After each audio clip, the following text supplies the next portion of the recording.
Hello বন্ধুরা, good afternoon সবাইকে। কেমন আছো তোমরা সবাই? আমরাও ভালো আছি। তো আজকে সরস্বতী পূজার দিনে 3 তারিখে আমরা ঘুরতে বের হয়েছি। এবার 2 দিনই পূজা করছে, সবাই তো জানোই।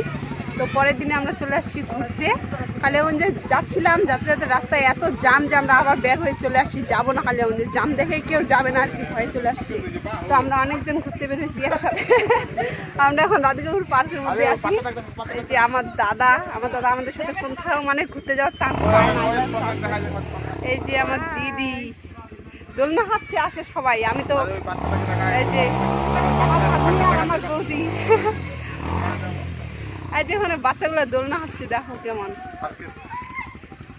অনেকজন ঘুরতে আসছে, অনেকজন। নদীর ধারে অনেকজন আছে এখানে। মানে রাধিকাপুর পার্ক আর রাধিকাপুরের নদী একসাথে লাগানো। খুবই রোদ্রু আজকে।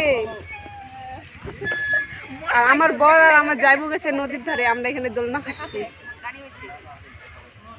আমাদের না গাড়ি নাই। অনেক অনেক সুন্দরী সুন্দরী মেয়ে, সুন্দর সুন্দর ছেলে, সবাই চলে আসছে ঘুরতে, আমরাও আসছি। আমি যে রাধিকাপুরে আমাদের পিকনিকে নিয়ে আসছিল, তখন তো দেখছো দোলনা খাইছি। তারপরে এই যে এটাতেও ইসে করছিলাম।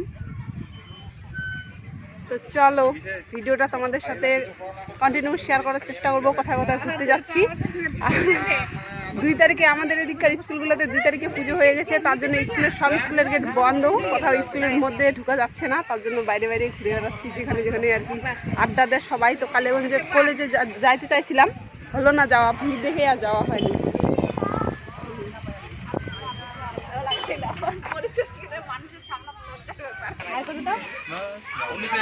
আমার বর হাই করবে না, হাই করবে না। আমার ভাগ্নি আস্তে আস্তে মালা ছিঁড়ে ফেলছে একটা মালা। দেখো কত লোক ঘুরতে আসছে এখানে।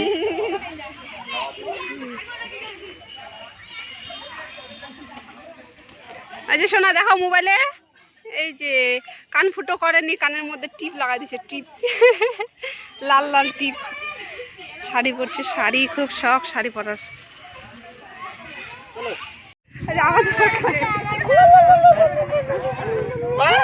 তো আমরা ফাইনালি চলে আসছি ফুচকার দোকানে ফুচকা খাওয়ার জন্য। তো আমি তো ফুচকা খাই না, সবাই এ বলছে ঝালওয়ালা, ও বলছে মিষ্টিওয়ালা, একবার দোকানদার বিরক্ত হয়ে।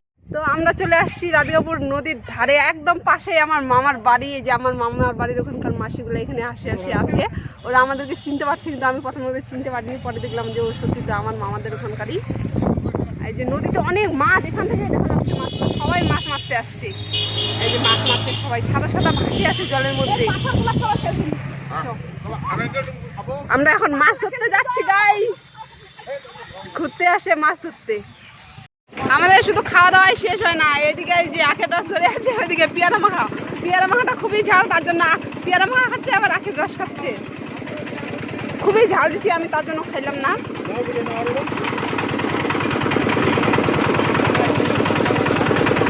খুবই লোক, দেখো ভিড় কেমন। আমরা চলে আসছি বেতাহা শিব মন্দিরে ঘুরতে সরস্বতী পূজার দিনে। অনেক লোক আজকে এখানে, কোনোদিনও এক্সট্রা দিনে কোনোদিনও আসেনি শিব পূজা ছাড়া। তো এই যে দেখো সামনে নদী, এই যে দেখো নদীতে একটু জল নেই। শ্রাবণ মাসে এই জায়গাটাতে আসি, কত মানুষ, কত জল। দেখো চলে যাচ্ছি আমরা এখন নদীর মধ্যে।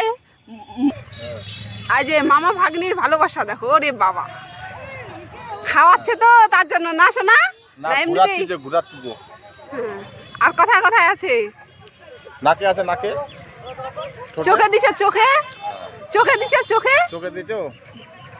বাহ, কিয়া এ বলে পিয়া এ বলে। খুবই আনন্দ আজকে, কত মানুষ। আমাদের ঘোরাফেরা হয়ে গেল, এখন বাজে 4:30। এখন আমরা যাচ্ছি বাড়িতে। 4:30, ওটা তোদের ঘরে ভুল দেখাচ্ছে। বাংলাদেশের টাইম নিয়ে নিচ্ছি। হে না, কটা বাজে? 4:30 বাজে। এখন আমরা যাব বাড়িতে। শিব মন্দিরের ভিতরে আজকে গেলাম না, মাংস ভাত খাই আসছি, তার জন্যই এখান থেকে দেখে নি। এই যে শিব ঠাকুরটা, হর হর মহাদেব, জয় শিব শম্ভু। এই যে এই শিব ঠাকুরটা খুবই জাগ্রত।